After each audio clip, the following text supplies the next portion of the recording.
The rain fell hard against the windshield as I gripped the steering wheel with trembling hands. My phone buzzed one last time before the battery finally died. Another message from my older brother. Don't bother coming back. You made your choice. I stared at the black screen for a moment before letting out a bitter laugh. It wasn't just my brother. My parents had stopped answering my calls days ago. My younger sister had blocked me on every social media account. At 29 years old, I had nowhere left to go. 3 months earlier, I had been living what most people would call a comfortable life. I worked as a project manager for a respected construction company. I drove a decent car. I rented a nice apartment. Everything looked perfect, until the company collapsed. The owner had secretly borrowed millions, and when the debts surfaced, the business shut down almost overnight. Hundreds of employees lost their jobs, including me. At first, I wasn't worried. I'll find another job, I told myself. I had savings, I had experience, I had confidence, but weeks turned into months. Interview after interview ended with polite rejection emails. We've decided to move forward with another candidate. Those words became painfully familiar.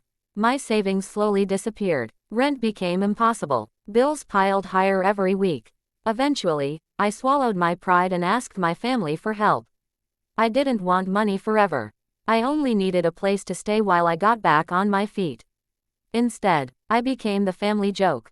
You always thought you were smarter than everyone, my brother Mark said during Sunday dinner. Looks like life finally humbled you.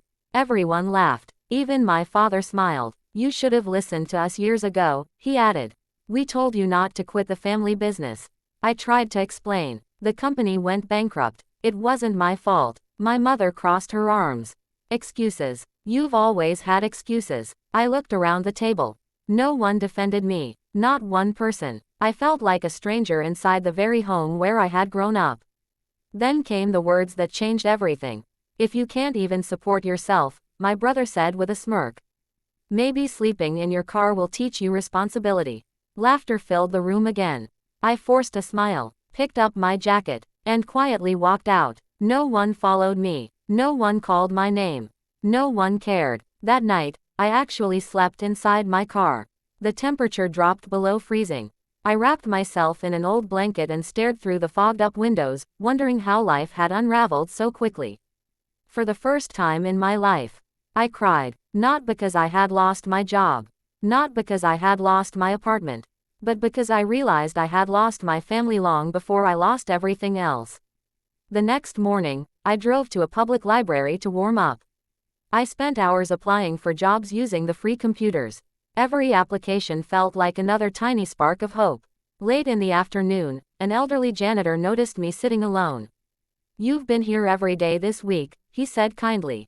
You looking for work? I nodded. He smiled. I might know someone. At that moment, I had no idea that one conversation with a complete stranger would completely change my future.